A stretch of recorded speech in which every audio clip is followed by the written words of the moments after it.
Well, hello, everybody. I'd like to thank you for taking the opportunity to sit down and watch the Leo Ascension podcast. We're here to talk about lessons in empowering and overcoming. And for our first guest, we have been graced with the presence of Ms. Crystal Baran. She is a burnout coach, an author, integrative life coach, entrepreneur. She gives advice and expertise in regards to human relations at a level in regards to the executive structure. I've even seen her in a dance class. She is all about fitness, health, and wellness, and all of those aspects. I really just appreciate you coming in and taking the time to sit down. We're here to talk about a significant issue, one that many people out there are aware of, but one that I know both of us have experienced personally, right? And that's burnout. It is almost reaching epidemic proportions across the board, regardless of age group, gender, profession. And so I think it's important that we really educate people on what it looks like, how to prevent it, what to do if they're experiencing it, and how best to then protect themselves moving forward from not having to deal with it again. And so I am so happy to have you here today. Thank you. Because if there's one person I know who can do this, it's you. So I just want to open up the stage for you to introduce yourself to the audience, but also to begin to bless us with the wisdom that you've come here today with in order for us to help address this and help so many people out there. Thank you. You actually brought tears to my eyes listening to your intro right there. This is a very powerful conversation I can feel already. It's one that we don't actually have the opportunity to talk so much about in everyday life because we are living to these incredibly high standards. When it comes to mental health, so many people have a hard time verbalizing this thing. I know for myself and probably for you too, we're going to have this really deep conversation. We're probably going to go into both of our stories, but something that I know I actually didn't believe in for many, many years before it actually happened to me. And so I'm honored to actually be here with you. And so, guys, I'm Crystal Baran. I've been doing this journey in coaching for almost 6 years. In January, it'll be my 6-year entrepreneurversary. I would say that it's also part of my 9-year anniversary from the time that I had my burnout and significant changes in my life since I was able to open my eyes to what really mental health was and how to support myself through my own mental health journey and the path that I took. Right. Yeah, I am leaning into year 4. Leaning into year 4 of the burnout phase. And so, hey, let the people know, what do you see as the beginning signs to recognize that you may be heading towards this or currently in the struggle? You know, that's a really good question because I've been asked that actually a lot. And there's so many different signs, and for each individual it'll be very, very different, which is the integrative part of what it is that I do is that there's no such thing as a cookie cutter approach to anything when it comes to coaching, to therapy, even when it comes to the way that you personally experience burnout. For me, I will talk about my experience as an A-type personality. I still probably am an A-type personality. It's just part of my energy. Right. I've been a top performer. I liked shining. I liked being on top of things. I liked to be the person that everybody went to. And my burnout was very, very gradual. And I would say that it happened over a period of 15 years. I would say it was even longer than 15 years because I was that teenage girl that suffered from depression when I was in my early teenage years, even going into college. You know, I was always that forever optimistic kind of person, like always look on the bright side of things. And so I had 2 very conflicting personality types. I had the girl who was severely depressed, and I also had the girl who was severely optimistic. And often they played on me a lot because it's like, how could I be so depressed, but yet be so optimistic at the same time? And so I spent my life pushing through the depression.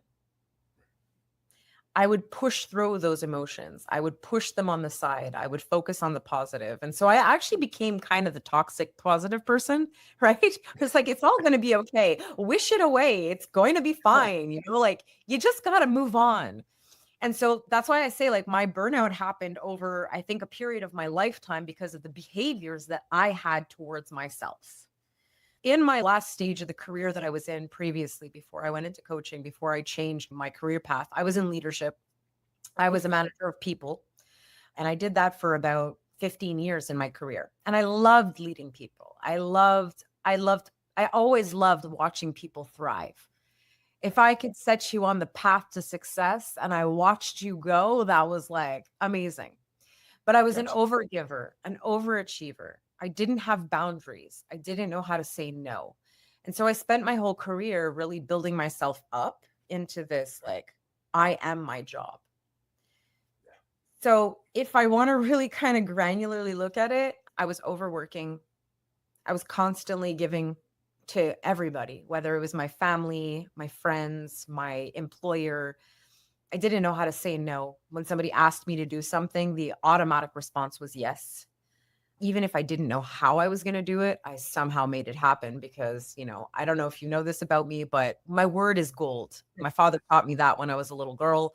And he's like, you're nothing without your word. And Word my is bond. yeah, your word is bond. Exactly. So I had a tendency to do this in all aspects of my life. I didn't know how to stand up for myself. I stopped listening to my intuition because I spent the majority of my adult career trying to fit in, trying to find my place in the world. I didn't have a traditional education. I was living on my own at 13 years old. So at 13 years old, I was going to high school and I was working at McDonald's at night or whatever job that I was, and I was paying for rent and paying for like, I'm paying for soap, I'm Right. like, so going to college and university was a very, very difficult thing for me. So I did as much as I could, but I was really searching for something that could create a career path for me. And that's where I found banking in the finance world. I mean, here they don't even let 13-year-olds work anymore. It's amazing, right? So I was 13 when I started working, when the law was 13. And then when I turned 16, they changed the law to 16. See, that's God's time. God wanted me to take this path. That's all I can say. That I was given a path. And, even today, looking back on it, one of the things that I say to many people, actually, most of my clients or anybody that I'm talking to, is that we live experiences in life for a reason. And we might not know the reason right now, especially when we're going through the trauma of what we're actually going through. But there is a learning experience. And had I not gone through some of the things that I've gone through, I wouldn't be on the path that I am today, nor would I have the experience to be able to help guide people on their paths. You know what? You're right. We go through these things in a sense as we garner through life. These are all training grounds. Yeah. Every situation or circumstance is meant to give you another skill, capability, because when you move on to that next level, you're going to need those to survive. And so many times people look at that step as the big trial. And no, if you go into it with an understanding that I'm going to come out of this with something that I need. And see, now that you're on the back end of what you've gone through, you can go back and you can help shepherd people through that process, right? Yeah. And in that, what a powerful ability, because so many people who are going through this don't believe that they can make it to the other side. But when somebody can come from the other side and say, this is the path you need to take, all you need to do is trust and take the steps as we talk about this, and you'll find that there's a better way. But that's what happens. And you mentioned something that I think, depression and burnout. Boy, they look so much alike. And honestly, if I really look back, I think it might have been burnout all along and depression all along, my main burnout, because after coming out of my burnout and healing through that process, I realized that I had gone through multiple burnouts in my life. But I was the girl that didn't believe in burnout. Although I studied in psychology, I did so many social sciences programs, I studied it all. But my fight or flight was push through, and you can get through anything. Push through the hard times. You're going to get through it and you're going to learn. The problem is, for myself and for many people, is that we separate our identities at that point. So it was going going through the process, and then it was post going through the process. And so there was a separation of this identity. And so it's like I overcame this, but it did not actually translate into the future self. So it was almost like segmenting my life. I was segmenting my life in parts of trauma. Gotcha. And so if I really look back, I had a burnout when I was probably 13 or 14 years old. I had a burnout when I was 17 years old. I remember the dates. I had a burnout when I was about 26 years old. I had another burnout when I was about 32.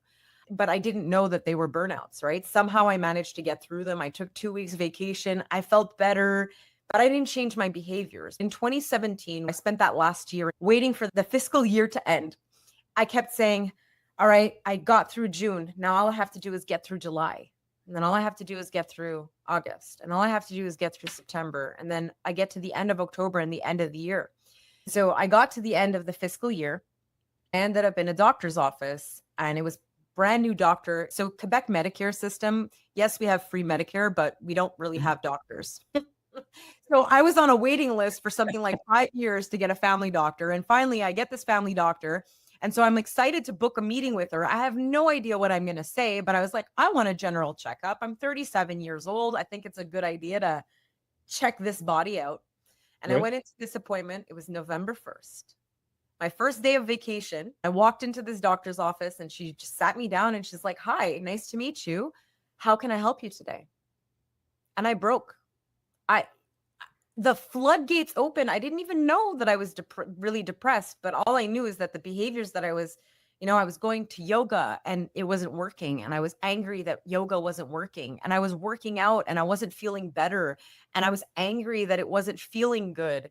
And I was walking and taking nature walks and it wasn't feeling good and nothing was fixing me. So doing everything everybody tells you you're supposed to do in order to feel better, And I but wasn't not feeling better. better. Yeah. But it wasn't. I was not just fine, because it's not always the things that we do. It's our behavior unto ourselves. And, I think the same thing is probably true with a lot of depression and the burnout and anxiety and, feeling stressed and overwhelmed. There's a lot of the having panic attacks, all of these mental health struggles. Right. If we really start to look at how we relate to ourselves, it's there where we could start picking apart the pieces and see, because it's not the world and the energy of the world that's coming at you. It's how you respond to the world. That's my take on it. Anyway, so she gives me this 2-week you're off for 2 weeks for burnout. And I can't even speak and I'm crying and I'm telling her, I'm like, but if I don't have my job, who am I? And if I look at even the way that I lived most of my life, if I wasn't the girl who was living on her own at 13 years old, who was I? If I wasn't the girl that was working hard to become the manager of the store that I was working at, who was I? If I wasn't the girl in my current career who was climbing the corporate ladder, who was I? My life was built on who I thought I was. Type A, or who I thought I needed to be. And so that burnout turned out 2 weeks vacation. It was not a vacation. I had to get therapy. It was a long journey, but I was off for almost 9 months. Thank goodness for the insurances that I had with my work. I got therapy. I went to coaching, but the depression still laid behind because I didn't know who I was without my job. Although I'm married, I have an incredible husband. I have an incredible relationship. I'm super blessed with that. I have a beautiful family, brother, sister, mother. I have it all. But I had nothing. And, I lied to my therapist. I didn't trust my therapist because I didn't know what was going to happen if I was to tell them that, I don't want to live. Right. Would they lock me up? What's, what happens if that happens, right? I'd never faced this. And it was probably in May of 2018. And it was everybody knows Kate Spade, the designer. She killed herself in 2019. And I remember reading a Facebook post and it was Kate Spade, mogul, leaves behind a family, a husband and a kid, did a suicide. And I remember reading the post and I remember feeling so strongly for her.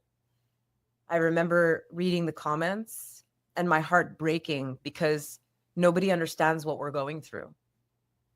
Nobody understands how you can have it all and not really have anything if you don't Well, take care of your mental health. you see, I think that stems for a lot of people from the fact that having it all is the prize they were pursuing in the first place. And so they believe that when they get a certain amount of money, a certain amount of fame, a certain amount of acknowledgement, that somehow they will feel as though they made it to the top and it was Mhm. all worth it. But we see so many people, quote unquote, make it to the top and take their own lives. Right? And it comes with the understanding that there's got to be something deeper that you have to be attached to than Mhm. just the financial pursuits. And Yeah. that's not what is fed into the corporate structure, the workplace, even though burnout can occur from a lot of things. Like you mentioned a lot. Our commitment to relationships can lead to burnout. Our commitments to other responsibilities, family members. Job, though, tends to be the biggest one because for a lot of people, it's easier to justify that I'm trying to take care of certain things and I need these provisions. And so Mhm. I'm willing to sacrifice as much as I have to, in part because when you're a hard worker, you also say to yourself, it's my job to sacrifice for everybody. Right? Unfortunately, in the process, you neglect the individuals who you're supposed to be carrying with you because, in a sense, you begin to float out on your own. Yep. Right? And we can be very altruistic Yeah. in regard to what we do to ourselves. Right? Yeah. And some of that part of us, though, is that part that I'm the overachiever. I need to be everything for everybody, you know. And as you mentioned, that there's so many parallels in our story. I think it's really important that you're talking about this also, you being in the world, double board. This can happen to anybody. It can happen to the mom that has a husband and has a perfect life. It could happen to the single mother. It could happen to the husband. It can happen to a therapist, psychologist. It can happen to anybody. Yep. There's not a specific socioeconomic class. Unfortunately, though, we do have a society that varies in their desire and willingness to acknowledge that it's existing in somebody, Yeah. particularly when the people who have the ability to help them will look at them and say, well, you should be able to do more. Mhm. Okay. So, as you mentioned, even you going in there because of all that you've done, you had a hard time telling somebody, in part because you've also always told yourself, I should be able to do more.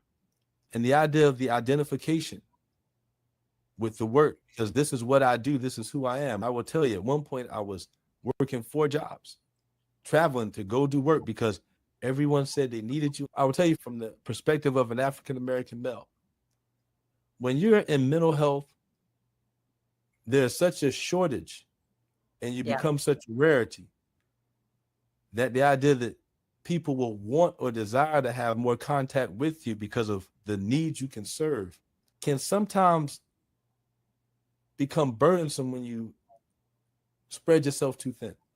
Yeah. I got to the point of spreading myself too thin, trying to be everything to everybody, and always feeling like I should be able to do more, pulling away from the people who I need to be there for the most, and not taking care of myself. Such that the one blessing is that I was in a situation where I could step away and recuperate with the understanding that the average person is not in that situation. What would be the top 3, 4 things that you could say a person can do to say catch themselves or begin to slow themselves down to preserve themselves for the long haul? Because when we talk about burnout, as you mentioned, you flow, then you wane, then you flow, then you Yeah. wane. We push. And many times when we overcome the push, we say to ourselves, well, that's as bad as it's ever going to get. But me, It's not always the case. It no, can get worse. I love what you said in regards to the fact that we don't always have to hit rock bottom to be in the sense of burnout. No. You can be making money, you can be going to work, but it's more of the process of beginning to wear yourself down. Yeah. Right? So, you asked the question about like what are one or two things. The first thing is that intrinsically we know ourselves. We know ourselves deep down, but we're not truly living the authenticity of who we were actually built to be. God put us on this planet in all perfection. And then we're given a playground. And this playground takes us on many different paths. You know, sometimes you're put on the playground of a really fortunate area, you know, fortunate family. Sometimes you're put on a playground of, you know, that's maybe not well to do, or you don't know what playground you're going to be put on. And so therefore life brings its circumstances. The first thing that I had to do in order to heal was I had to really dive deep into who I really was without my job, without anything.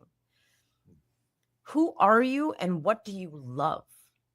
So I actually loved many aspects of the job that I was doing. You know, the leadership, the coaching, watching people shine, elevating people to success.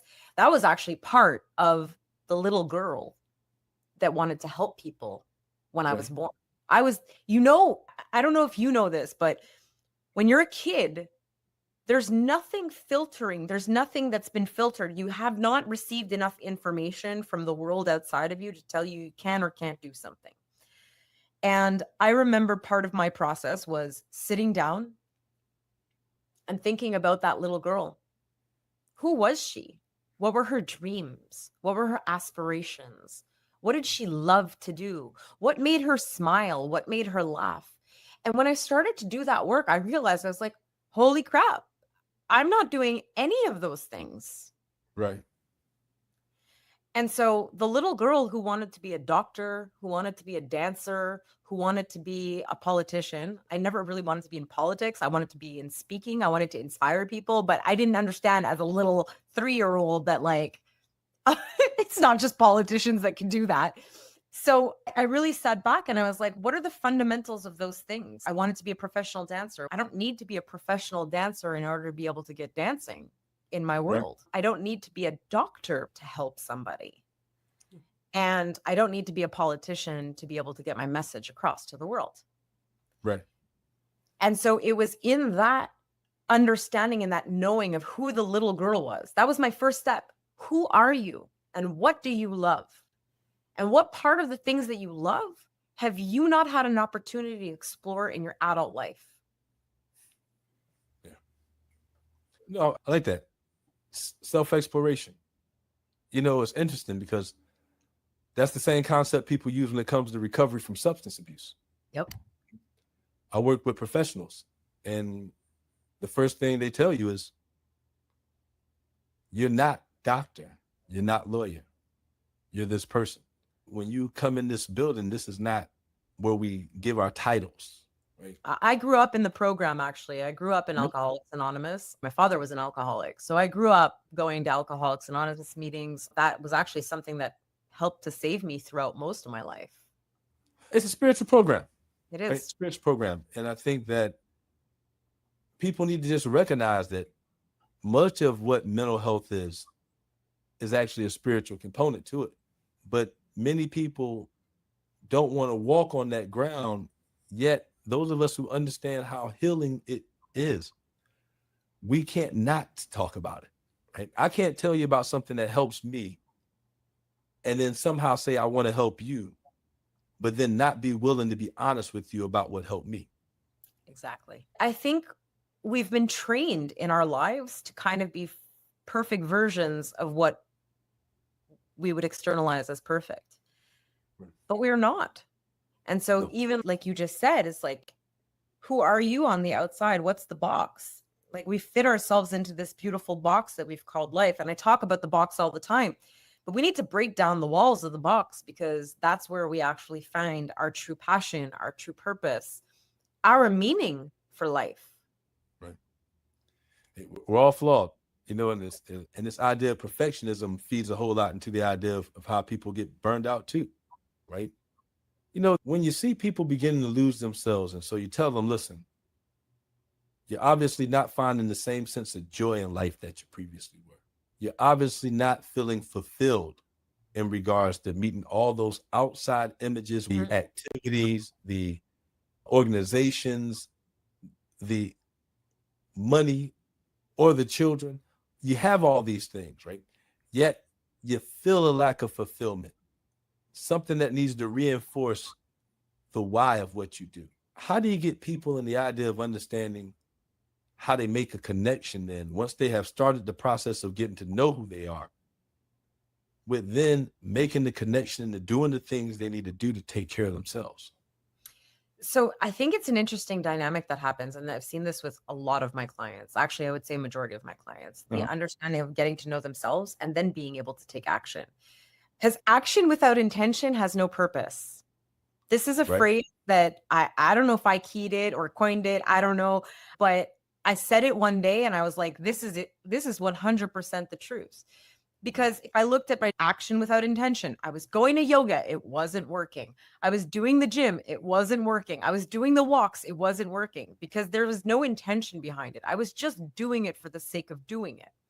So I feel like there's a path, like when you could start to really separate yourself from the title or the box that you're in, Right. it allows you to actually start taking purposeful action that works for you, not for the mass. You know, people ask me all the time, they're like, what's your signature program? And I'm like, guys, my signature program is you. My signature program is you because I'm not going to take you through a path that makes no sense if it's not geared towards you. You bring up such an interesting point, which if more people understood, they would be able to better navigate mental health, which is that a lot of people waste their time and money feeling that someone's going to give them a shortcut or a secret, and that's not what this is about. This is about going through life and garnering tools that you need such that when you come up with a challenge, you have the flexibility to observe the situation and the challenge, to look over your tool set and then pick the right tools that you need to accomplish that job. And then you have to have that adaptability, right? I tell them, you don't adopt someone's skills, you adapt them. I take what I need. They asked Tom Jones, how do you feel about people saying that he steals songs? And he said, I don't steal them. I take them and I make them my own. Right? Yes. That you don't need to steal someone's system. You need something that's going to actually work for you and your situation and your circumstances. Because just like there's no cookie cutter image of what burnout looks like for everybody, there's no cookie cutter cure for what it takes to get out of that, especially given that we all have a different purpose we have to go fulfill after all that stuff. And I feel like you probably work with your clients like this as well, but this is where we start. It's a blank piece of paper. I don't write your story for you. Right. We write it based on what you want. We try things, we test things. If it works, great. You know what you like and you know what you don't like. Most of us have lost that sense of understanding of who they are to the point where they don't even know the types of restaurants that they want to go to because they've been conditioned to go to the restaurant that their husband likes or their wife likes or their kids like. And so that coming back to you, and I look at my burnout as like I came back to myself. And it didn't happen in this was 2017. 2018, I ended up leaving my career and then I spent another year working somewhere else. And it was during that year that I found my coming to myself because one of my biggest things was I was not honest with my feelings and my true, like I had no voice for myself. I wasn't able to actually tell people what it is that I wanted. And I remember I quit my job that I was working in.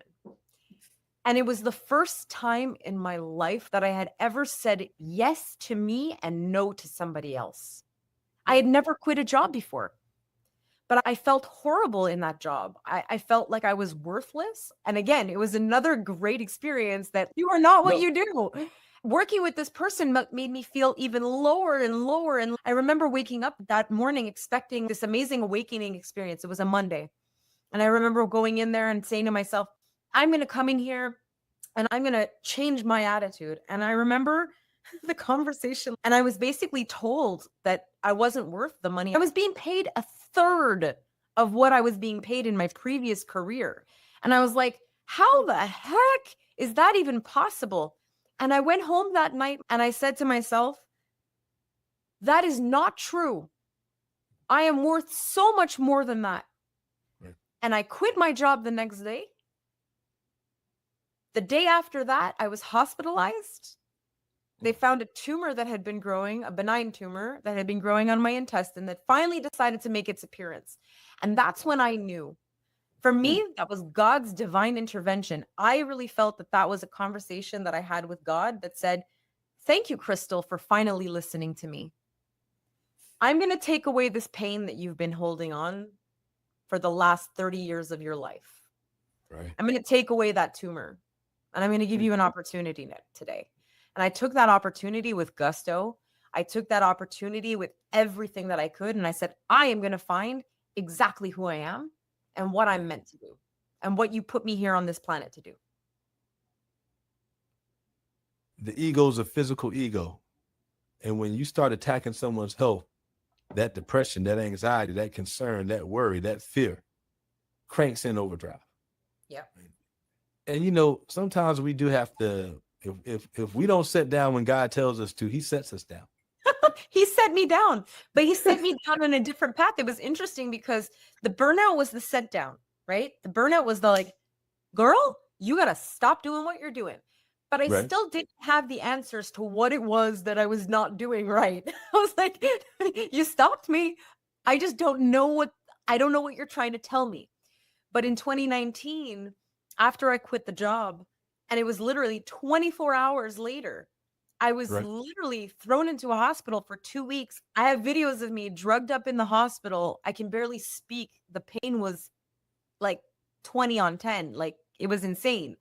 And I had a surgery, remove this tumor. It's benign. Why is it there? Nobody could tell me why it was there. The doctors didn't know what it was.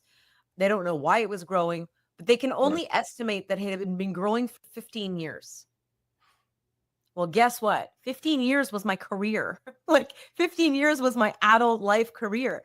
And so if I could, we have to start listening to ourselves more. That gut instinct, that intuition that tells you that there's something wrong, it's not wrong.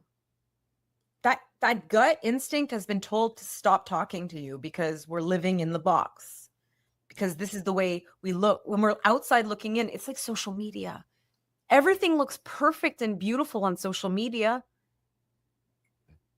That's why I really try my hardest on social media to show both sides of things, because I have bad days too. I still get depressed. I still have imposter syndrome. I still have all of those feelings.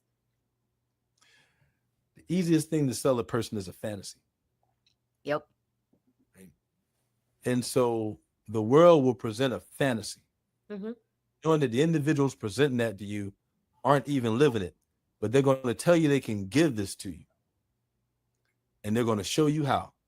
And then when you don't get there, they say it's because you haven't worked hard enough, which then only feeds back into your feelings of inefficiency in the first place, right? Everybody got money. Everybody got cars. Everybody has this. I hate that. And, you know, advertisement is marketed towards where they simply give them these things to tell people this is what you need to be like this. And people buy into it because they want to feel better about themselves, right? So it is the trap for a lot of people, unfortunately. They'll end up with a lot of misery. And it leads into some of the burnout for people, right? They see a lifestyle that they believe they have to achieve to feel as though they've accomplished something in life. And so I look at it in respects of how do we understand that prioritizing self is important? Family is important. Engaging in activities and pursuing the dreams that we feel like we were forced to let go of is important. Being who we want to grow up to be. And, you know, the process of growth is funny because we're still growing. I'm 49 years old. I'm still learning things, right? You shouldn't slow down. I had a good friend, Shaka Brown. He said, if you like what you do, then you shouldn't want to retire. Yeah. Right? And why are we not doing, and I don't suggest to people to just change their careers like I did. Had I found my purpose at the time where I was still in the banking industry, I probably could have lived my purpose in that field. I could have, but I hadn't found it yet. And I hadn't found my boundaries, and I hadn't found my ability to say no, and I hadn't found all those things. So you don't always need to change careers in order to be able to get out of a burnout, because it's like for like, right? I tell you, one of the big problems I see with mental health sometimes is that people believe that by going through a mental health issue, you should all of a sudden become a mental health worker. Yeah, that's true. And I get it. Many of us have dealt with our own issues. What we went through it in UVA is I sat on the couch for a year. I had my own intensive therapy as well, been in other places. There's an understanding that because when we're doing what we do, so many lines can be crossed, so many problems with identification, projection, transference issues, that without that level, don't be in a rush, because unfortunately you can get yourself in a worse situation or ruin someone else's chances of being able to be healthy. And then many times that also contributes to lines being crossed, where then people feel violated within the attempts to obtain help. Yeah. And so what you speak of, you can find your purpose. You can find ways to help people. You don't have to go out there and feel like I got to reach the people who are the neediest to make a difference in my life. I was going to say, I get that often as a coach. And so like we're in the mental health field, but I am not a psychologist. I am not a therapist. And I'm so happy that you have me on your show, because this kind of collaboration, this kind of synergy does need to happen more often between our two practices. But in everything, there are people, like you said, that will go through their traumas. They're going to think that they can, they want to go into the mental health world. But there's a huge working in the coaching industry. Again, it's I guess you want to say, non-regulated field. Not every coach is a good coach. Not every doctor is a good doctor either. And so I will put it on both sides. And I graduated in my program because I wanted to understand the fundamentals of how to guide somebody through a process in their life, because I don't give advice. That's not my job. My job is to support you in choosing decisions in your life that are actually going to empower you. Right. I think it's really important, but there's a very fine line in the coaching industry. And people ask me all the time, they're like, well, why would I go to you when I could go to a therapist? You would go to both of us. That's the point here. We have where one ends, another one begins. I have 2 or 3 of my clients right now are working in collaboration with their psychologists, and they're working with me. And I'm working with their plan to take action. Collaboration is important. And I'll tell anybody who's seeking help, many times the level that you need varies over time. And so there may be a person who needs medication, but also needs someone they can see weekly. There's someone who may need assistance and maybe a short course of CBT, and then be able to work along with you on their in and outs and other things. I got to have a purpose. Why am I seeing this person? What is this person for? Because we define burnout looks a lot like depression. It looks a lot like anxiety. It looks a lot like a sense of overall unfulfillment. And where the burnout comes is you find yourself imbalanced because you start expending so much energy, time, and effort into so many other things trying to get that sense of fulfillment that eventually you just fall flat. It's a issue that affects every aspect of yours: mind, body, spirit. You mentioned I got to get back and doing some physical stuff. I have to get back to spending time and energy on myself. For me, it became an issue of I knew I was in trouble when I was spending less time feeding my spiritual life, because that's the source of my power. And so when I'm cut off from my power, see, things like what drives people into that burnout, sometimes the issues like pride, greed, those can be very powerful tools that can pull you away from that spiritual source. And that for me was the biggest thing that pulled me. It was sometimes a fear that I wasn't doing enough, and anxiety about the fact that I wasn't providing enough, that then let me cut myself off from my power source, becoming even less able to do what I was supposed to do, because I'm no longer driven by the spirit, but more just trying to push myself through, and physically exhausted, mentally exhausted, to the extent where, thank God, I was at a situation where I took the time off. But in the meantime, also not available for the family. Yeah, because it's not time off. It's not a vacation. Like, for anybody that's watching who's never experienced a burnout, and this was my impression of burnout, I really just thought like people were taking time off. This is me, 25-year-old leader. I was just like, I can't understand how you can't handle life when I've been through XYZ and now you're just chilling out at home. When I tell you the 9 months that I was off, Right. I didn't want to wake up every day. I didn't want to wake up. I didn't want to do anything. It was not a vacation. When you identify with your work and you no longer have the work, you're in a lot of trouble. You are.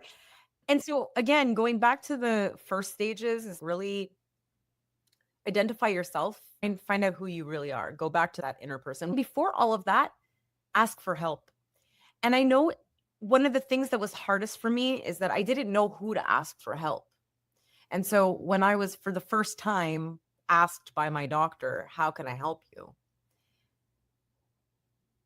It was the first time that I ever felt that there was going to be somebody there that was going to actually listen to me. And that I wouldn't burden with my problems. I didn't want my brother to feel my burden. I didn't want my husband to feel my burden because I'd always been the strong one. And so if I can't be the strong one anymore, who's going to support me? Burnout equals letdown. Yeah.